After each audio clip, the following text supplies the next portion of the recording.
I am cheese. Yoon cheese.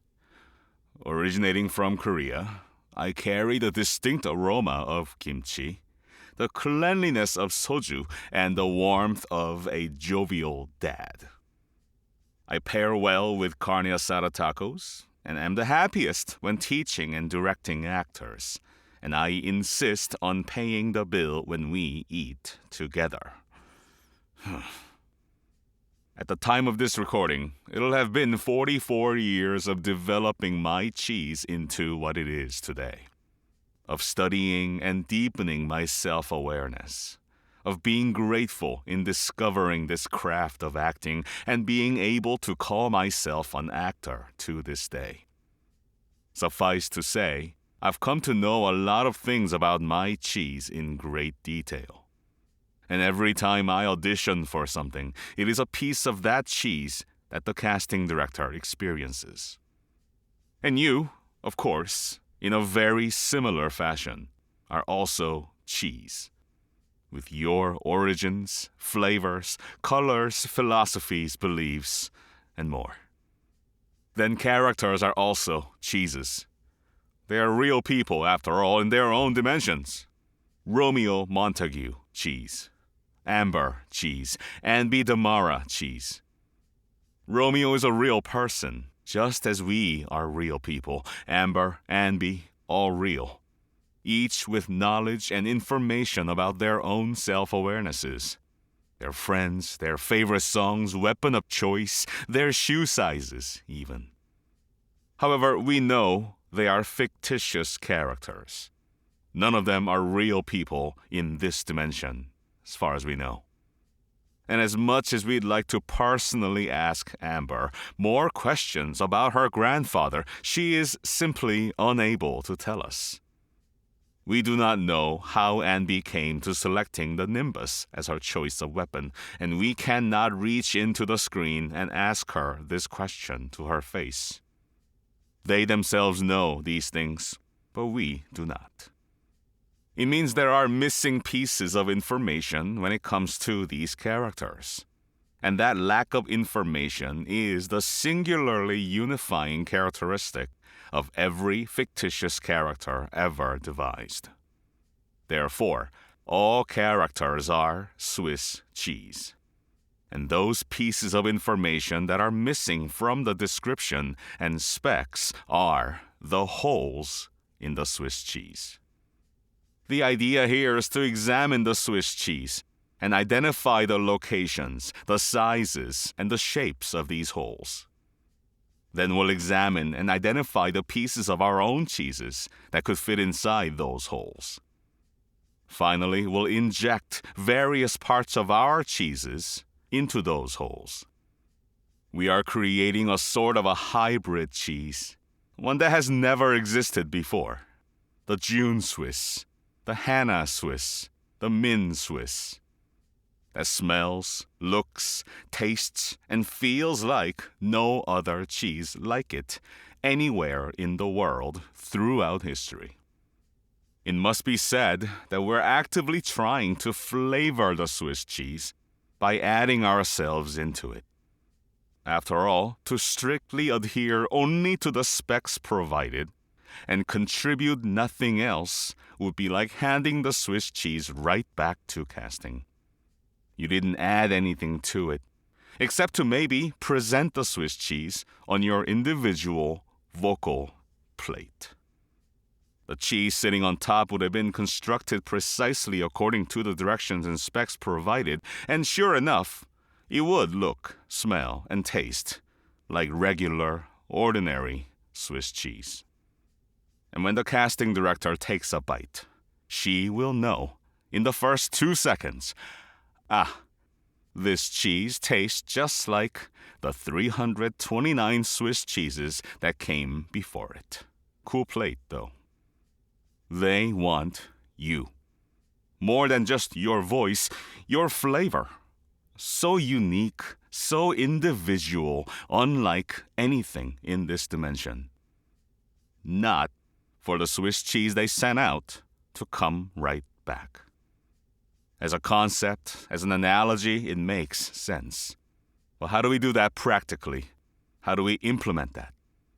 What is the process in analyzing both cheeses and creating this flavorful fusion cheese? We use the fundamental story-building components found in improvisation, relationship, location, and conflict. In every good story you've ever experienced, those moments you still remember to this day, you'll find these three components: relationship, location, conflict. And each component will influence the characters to behave and react in certain ways, just as we do in our own lives. And all three must be present. Stories lacking one or more of these components are not stories at all, unless, of course, you're waiting for Godot. Even then, it's arguable. Relationship. In any given moment, in every story ever told, and ever will materialize in the future, there will be another character in the story other than the one you'll play. To deliver these lines in the script, to stand there and listen to you rant, to completely ignore you with her back turned toward you. There will almost always be another character there. Your own reflections in the mirror, even when you're alone. Relationship is how two people know each other. Teacher and student, parent and child, husband and wife, boss and employee, co-workers you like and the ones you don't. You and yourself in the mirror. These are all relationships. And toward this other character, you're going to have an opinion, a feeling, a judgment, a history. Whether you've known each other for 27 years or have just met today, you're going to feel a certain way about them, as they will about you. Have an opinion about them as they will of you, as we do in real life. And that relationship will exert a significant influence on you saying those lines in a particular way. Here's a random line from a random script. Excellent. I trust that we will have zero problems from here on, right? Every time we speak, we are speaking to someone. Sometimes the script will give you that information. Excellent. I trust that we will have zero problems from here on, right, mother? You know, when mother is used, it points to a certain relationship, does it not? Mommy is also a relationship which is very different. What if it was your mother? Most of the time, however, that information is not given to us. When it is provided, it is a gift, because now you know and don't have to make a choice about that. They've done the work for you. But when there's zero information on what that relationship is, we have to make a choice. If you were to say these words to someone, who could that potentially be? It should never be some friend or anyone whose identity is vague. This is your story, a story that revolves around you as the main character. Therefore, this character must be someone you know, either in real life or someone you've gotten to know very well inside another fictitious dimension. I'm a gigantic fan of Final Fantasy VII, and I know Cloud Strife, as if he was real in this world. I know the guy. For demonstration purposes, let's talk to Cloud. Now we have more information about this brief moment. I'm talking to Cloud from Final Fantasy VII, that Cloud. Cloud is someone I look up to, a guy who I admire, a guy who showed me that it's okay to be flawed, that despite everything, doing all I can to protect my friends and save the world from a gigantic meteor is the right thing to do. He showed me courage, to believe in myself and the people I've surrounded myself with, to live for something larger than myself. To go out and see the world, to treasure the people and the time I have with them because one day she might be ripped away from you. I'm an only child. I've never had siblings, close friends who felt like brothers and sisters, sure, but no one has ever come as close to my heart as a sibling than Cloud Strife has. So, whenever I need to talk to an older brother inside a fictitious moment, I always turn to Cloud. With every fiber of my being, I despise my father. He is the one person in my life that I have not forgiven and never will. Because of this relationship, I use him in stories where that relationship is required. In this exact way, I have a diverse cast of countless people, both real and fictitious, in my head. And I talk to them as if they were here in the booth with me, as best I can. The who, the identification, is not as important as the how. How you feel about this person, the relationship. These words in the audition script will come out a certain way according to this relationship. Because if the relationship is different, even though it's the same person, these words will most certainly come out differently. And the stronger, more specific, more honest, and more vulnerable you can make this one particular choice about the relationship, the more engaging and the more interesting your performance becomes. What about this character you're actually auditioning for? That's easy. It's you. You are this character. We're not trying to put on this character's shoes. We're not getting into this character's headspace or anything like that. We are simply existing, thinking, moving, talking, yelling, singing, and swinging the electric nimbus at our enemies as we authentically, naturally would do in our own real lives. You are a character. So am I. And we have been every single day since the day we were born. From the moment I wake up to the moment I go to bed, I play this character named Yoon. In fact, I do it so well, so authentically, so naturally and effortlessly that I don't even think about doing it. When I extend my hand out for a handshake and say, "Hi, I'm Yoon. It's nice to meet you," people believe me without a moment of hesitation. I'm really good at playing the character of Yoon. In fact, I am 100,000% confident that I am the best actor suited to play the character of Yoon. There is no actor in the world who can play the character of Yoon better than I can. Absolutely no one. Yoon is a character. And I, the human on the inside, am the best actor for this role. Then this becomes rather obvious.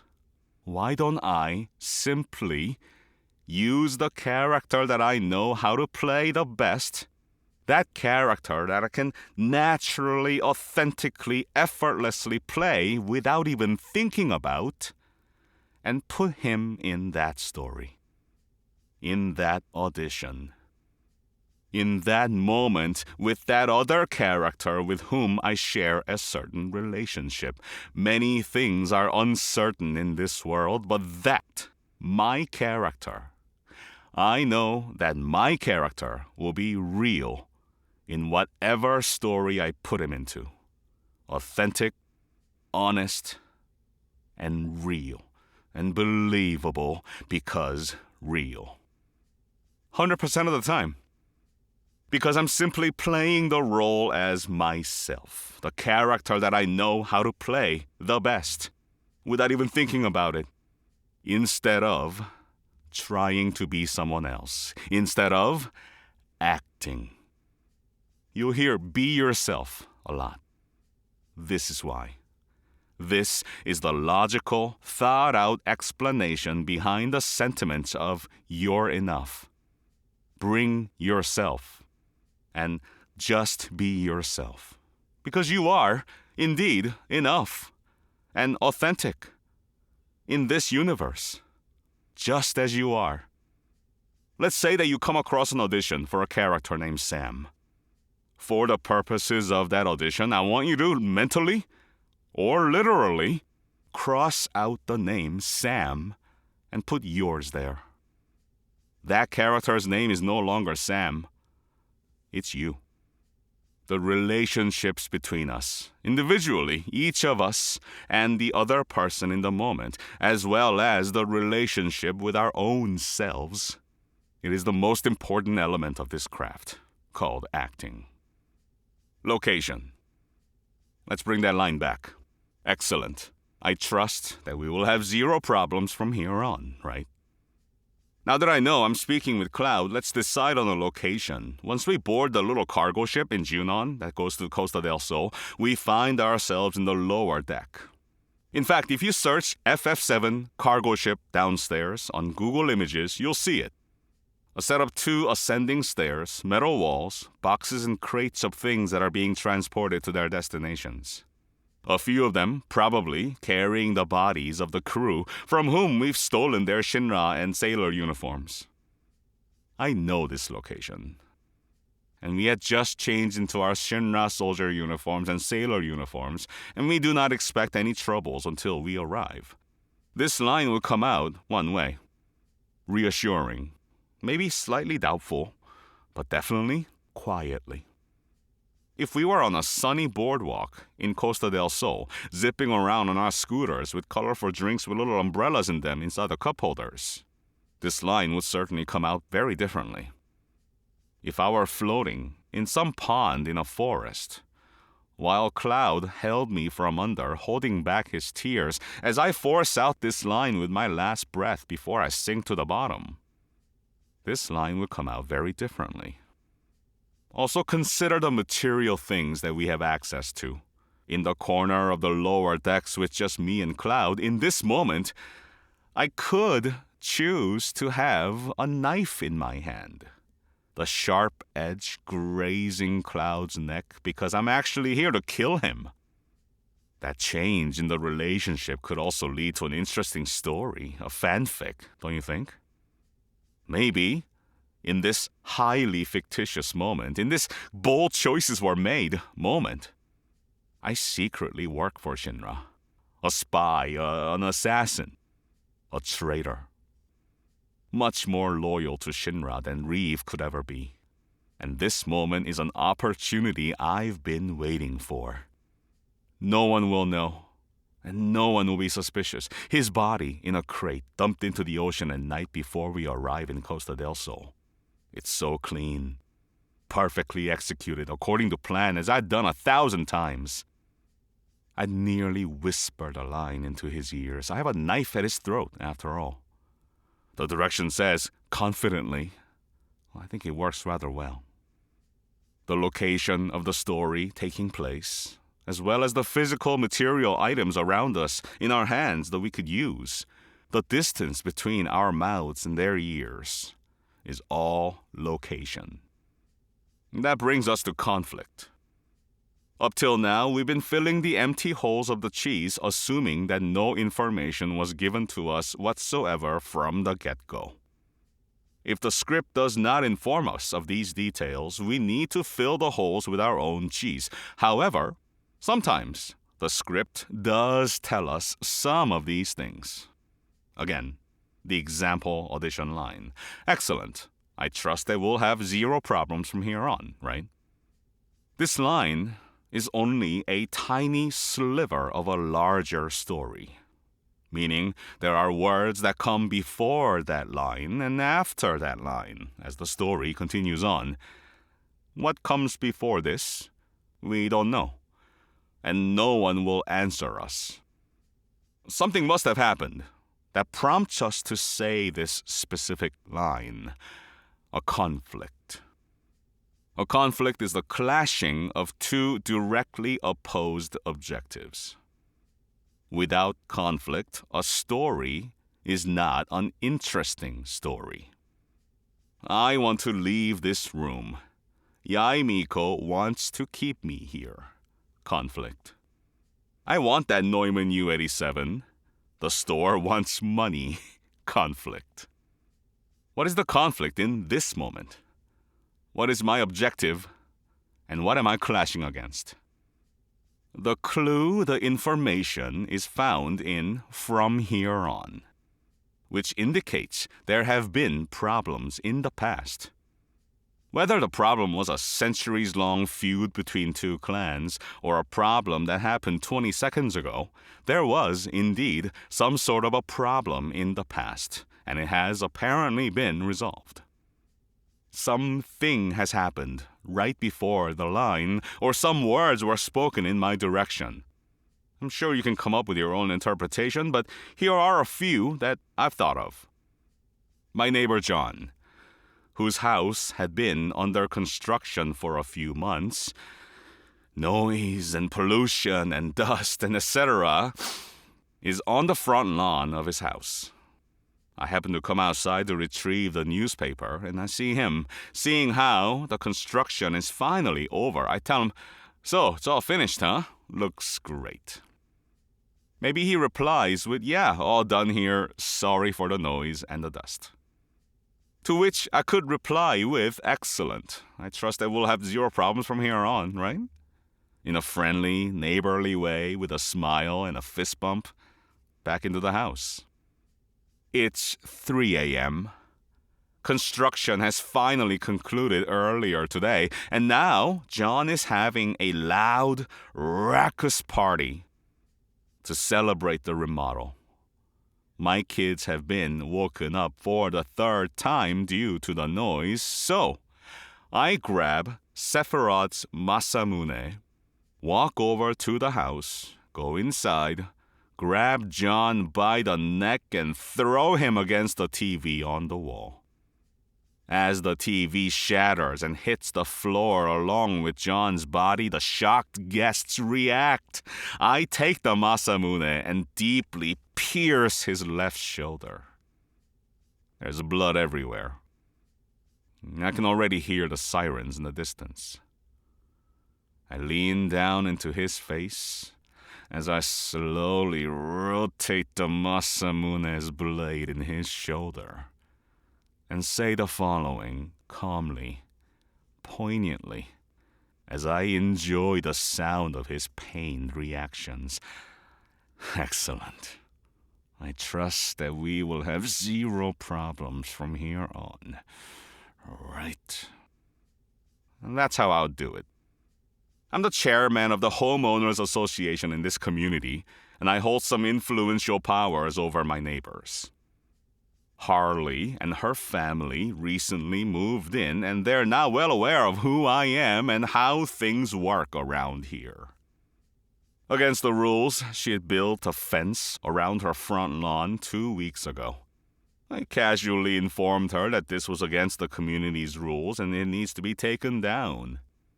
She proceeds to ignore me and keeps it up. So I hire Ben and his Bellabog Heavy Industries guys to tear it all down and send her an invoice.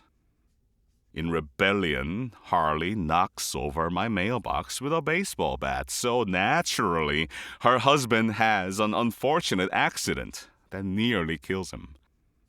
Realizing what has happened, Harley comes over and apologizes with a large envelope filled with $20 bills. To which I reply, smugly, arrogantly, perhaps, "Excellent. I trust that we'll have zero problems from here on." Right? And that's how I do it. Yes, I'm very much aware that I have an antagonistic tendency when it comes to these things. Yes. It's fun. What do you want me to do? In the stories above, if you were the character in this story, you would also know how you would say these words. These instances are indeed fictitious in nature. John and I have a great neighborly relationship. I have no idea who Harley is. But I can imagine how I would say those words if these conflicts were real actual occurrences. Now is a great time for this question. If we're relying on the fact that we're using ourselves in the story, then shouldn't these contextual information that we're establishing also be based on our own history and experience only, and not fictitious ones? What if you've never stabbed your neighbor? Have I, do you think? The stories that are leaning closer to the real-world ones that you yourself have experienced, it would be most beneficial to make your contextual choices from the real-world experiences and history of your character, that is, you. At the same time, voice acting is dynamic and vast, involving characters and stories that are vastly out of our normal boundaries of what real is. Spaceships. Here's a question. If you had won the $100 million lottery, how would you react? What would you buy? What would you do? More importantly, as the sixth number clicks into place, do you know how you would react in that precise moment? As your brain registers that the sixth number is indeed a match and that you had just won $100 million, do you know precisely what your reaction would be? Physically, mentally, emotionally. I would bet that you would know. And it hasn't happened in real life. That's me knocking. How do you know that? Because you know yourself. Whether we get the details from our own lives or from another fictitious story, one thing is constant. The more specific you can get in the information you establish and the choices that you make, the more interesting and engaging your own experience of existing in the story becomes for you. And as a byproduct, for others who are listening. If you think about it, there's really no acting going on. No pretense of emotion, speech, or physicality. It is real. It is reactionary. It is strategic. And it is, and should be, honest, vulnerable, authentic. Write these down on a large piece of paper and put it in your recording space. 1. Relationship. 2. Location. 3. Conflict. Quickly make these decisions and fill the holes with your cheese, and then go for it. Unapologetically. Courageously. Who's listening? And when you're done, take out those chunks and try filling the same holes with chunks from another part of your cheese for take 2, for a whole new story. Insert that ultra creative, boldest and smelliest part of your cheese. Why not? See what sort of moment that creates. In conclusion, the work that we do, the craft that we hone, is multifaceted. 1 is the active exercise of the creative imagination muscle that allows us to consistently create moments filled with strong and bold choices. Another is the work of widening and deepening of our self-awareness. Actors who know a lot about themselves as people are generally better actors. They've observed, analyzed, and studied themselves and others. And they've archived that information inside their bones. Another is the ability to exist in a story, as bare and vulnerable as we naturally are. Giving ourselves that permission, granting us that freedom, and absolutely eliminating all judgment from others, from ourselves, unapologetically, so that we can focus singularly on existing authentically in that specific moment. In that moment when those words may fall out of our mouths as they honestly would. Lastly, happiness. This process should provide you with happiness. Not necessarily in the roles that you book, although that's great as well. but the process of gearing up for an audition session, the execution of characterization, and the consistent persistency in the desire to hone one's capabilities in characterization. When the process of acting becomes or is the happiness, then you know you're most definitely in the right place.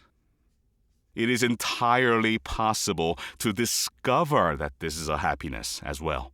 Everyone belongs and is offered a seat. However you arrive here, as long as the happiness is undoubtedly evident during the processes of characterization, you will succeed. Of this, I have no doubt.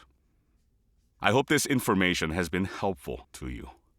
This is version 2.5, and there may be more revisions down the line as I continue to hone my own craft of teaching. Should you have any questions about any of this, please feel free to reach out by email, DM, or any other way. Education is a huge happiness in my life, and I look forward to helping you on your journey as a voice actor.